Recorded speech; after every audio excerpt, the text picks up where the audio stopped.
Hey there everyone, welcome to another video of our Jetpack Compose series. So in this video we are going to discuss modifiers. So if you see in my last video, I have given a brief introduction about modifiers. So this video will be dedicated to modifiers only, where we are going to discuss the modifiers in detail in this video, right? So if you guys want to learn modifiers and you are new to Jetpack Compose, make sure you watch this video till the end. So without much ado, let's get started.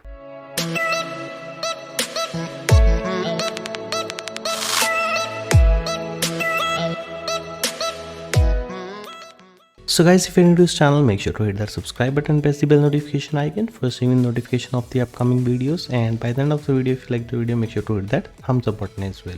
So let me first demonstrate what we're gonna get by the end of this video. So in this video we are going to design this particular thing. You can consider it as a list item of a recycler view, right? If we are making a messaging app, right, then this particular thing can be a single list item of a recycler view that will be using there. So by this example we'll get a good idea about modifiers, right? We'll learn most of them. The remaining one will be keep on learning in this series, right? So this will give us a very good idea about modifiers, how to use them, how do they work, right? So let us just start with the video.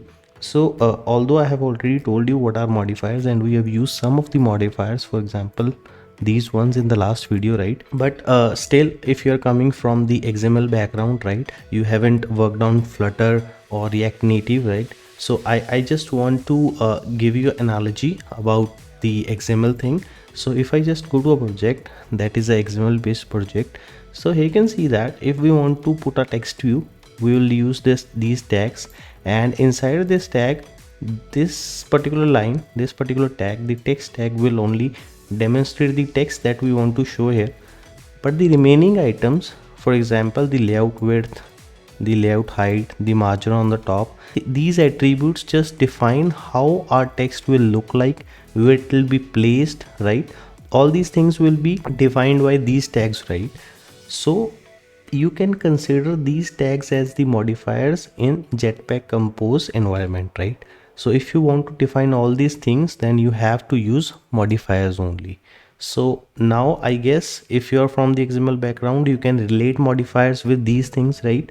And similarly with the button. And if we just consider layout, the width of the layout here is match parent, right? The height is match parent. So in the Jetpack Compose we use columns and rows. Those are the layouts only. We can set the width for the layout, right? So if you can see here we have used fill max width. That means match parent, right? Fill max width means match parent only. The maximum width that we have in our application on the screen, we will fill that.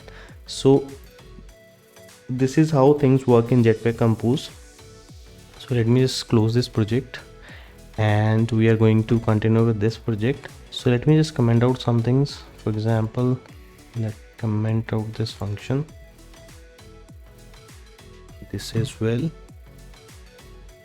Okay, so if we just look at here, so this particular thing defines the name of the person from whom we have received the text or we are sending text to, and this is just the last seen thing. So to define these two attributes, we are going to create a data class. So let me just quickly do that. So right click here, new Kotlin class file, and we'll just select the data class, and let me just name it as person, right? Because this is going to define the attributes about person. Just don't worry about it. It is asking for the get if I just want to add these things to my Git project, right? So it will have two attributes, the name that will be of type string, and the second attribute will be last seen, that too will be defined via string, right?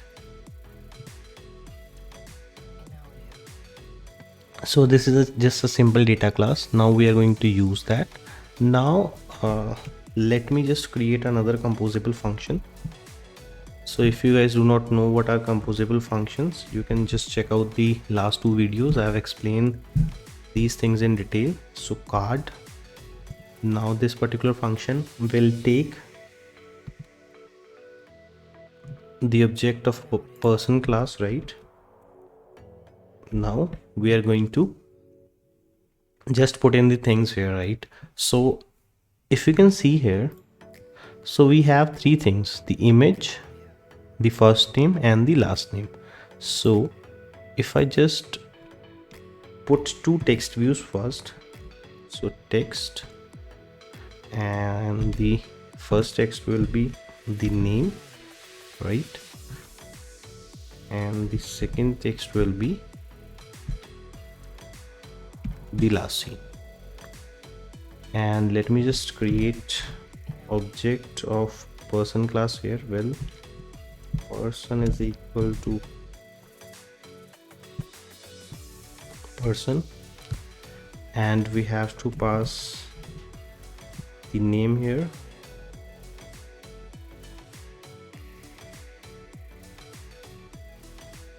So okay, now we are going to call this function the card function.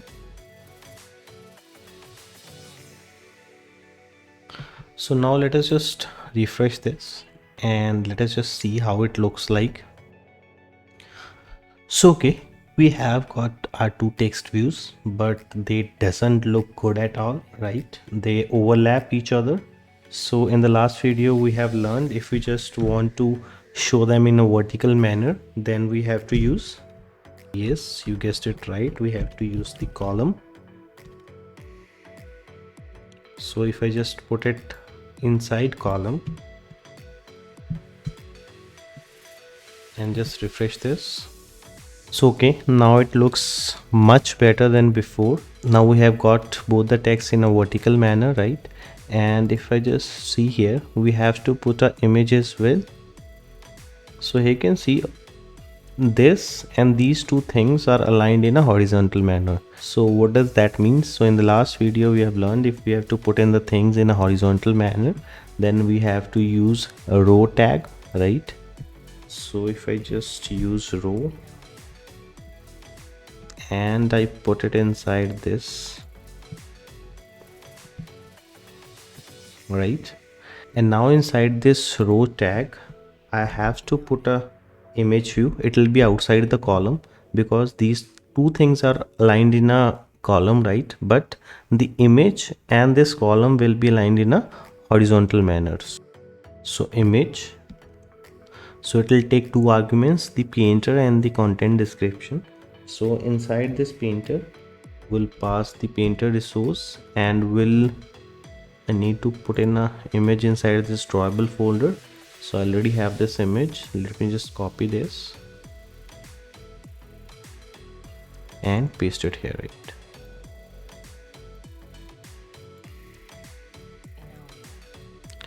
So okay, now I'll use this r dot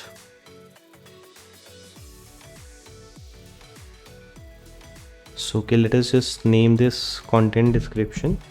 So we have to name it according to the picture that we are using. So in this tutorial this will reflect a person's profile pic, right? So I'll just name it like that. So we have put in the image and the two text views. So let us just refresh this. So okay, you can see we have this preview here, right? After just setting up the image, the whole thing has changed, and you can see all the space has been occupied by the image and we can't see these two texts. So this is what we want. We do not want this image to be of this size, right? So then how do we do that? So this is when modifiers come into picture. So now we have to set certain modifiers to change the attributes of this particular image. So for example, I want to change the size of this image, right? I want to make it a bit smaller, right? And I want to make it a circular image. So for that we have to use the modifiers. So let us just do that. So modifier is equal to modifier dot size. So this particular modifier will set the size of the image. Alt enter. So we'll just import this dp. So we have set the size to 80 dp, right? Then to make it circular we have to use this clip keyword. So inside this we'll pass this circle shape, right?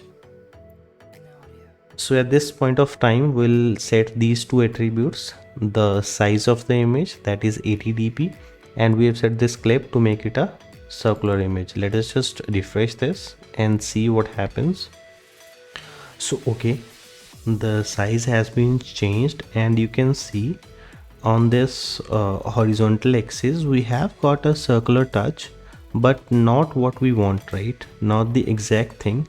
So why we are getting these horizontal lines on the top and the bottom? Because this particular picture is not in a square shape, right? The height and the width is not equal, so that's why this particular thing is cutting the image from top and bottom. So just to resolve that, and here we need to pass dot crop, right? So what it'll do is it'll crop the image to make it a square image, then we'll get a perfect circular image, right? Let us just quickly refresh this. So okay, you can see now we are getting closer to what we want, right? Here we have got a circular image. Now here these both texts look similar, right? There is no difference between them, but what we want is this text, the last scene text, should be smaller, and the color of this text should be grayish. So for that, now we need to change the modifiers of these texts. So now to set the font size, what I will do is 40.sp, right? It will change the size of this top text view. Now we have to work upon the bottom text view. So for that, we'll use the first thing we are going to use is color. So color dot gray, we want the gray color. Now we'll change the size. Font size is equal to 20.sp. Now let us just refresh this. So okay, now we are getting a bit closer to our expectations, right? And now you can see that these both the texts are just after this image. There is no space between them.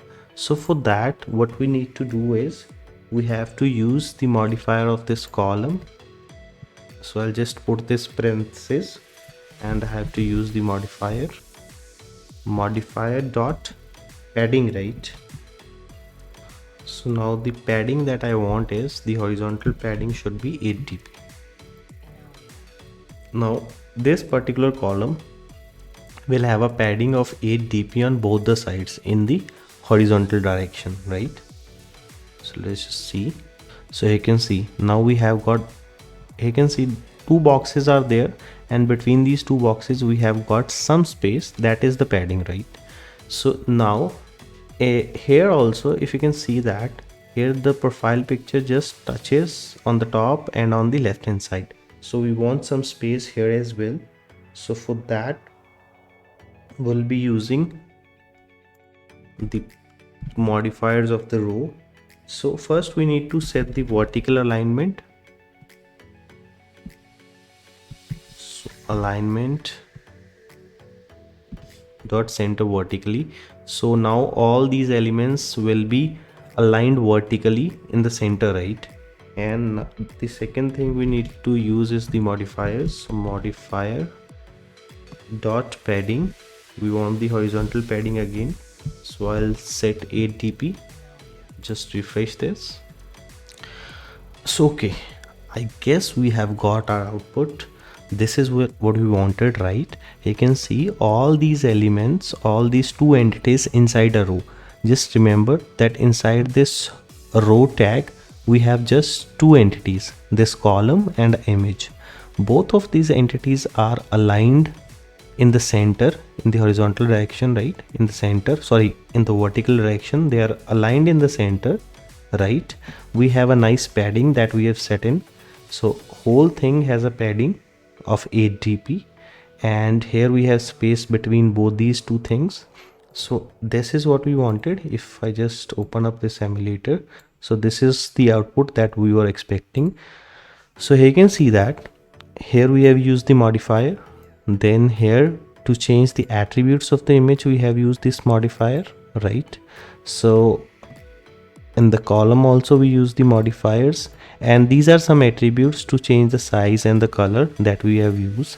So I guess now you guys have got the basic idea of the modifiers, how do we use them, what all modifiers are there.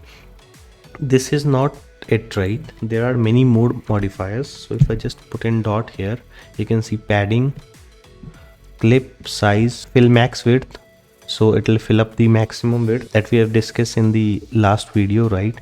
Then we can change the background color, we can specify the width, height. There are a lot of modifiers, we cannot discuss all of them in a single video, but if you complete this series, most probably we are end up using all these modifiers, right? We'll be using most of them. So by the time you're watching these videos, more modifiers will come into picture and you will understand more modifiers. The basic idea of this video was to get you familiar with the modifiers, right? We have discussed the basic modifiers, and I also hope that you guys have understood it. But still, if you have any doubt, you can always ask me in the comment section, or you can DM me on Instagram. The Instagram username will be there on screen right now. And guys, if you want the source code, this particular source code, then you can find this source code on our Discord server. The procedure and the link for that will be there in the description below. So I hope that you guys have liked this video. If you like the video, make sure to hit that thumbs up button. In case you're new to this channel, make sure to hit that subscribe button and press the bell notification icon for receiving notification of the upcoming videos. So that is it for today's video. See you in another video. Bye.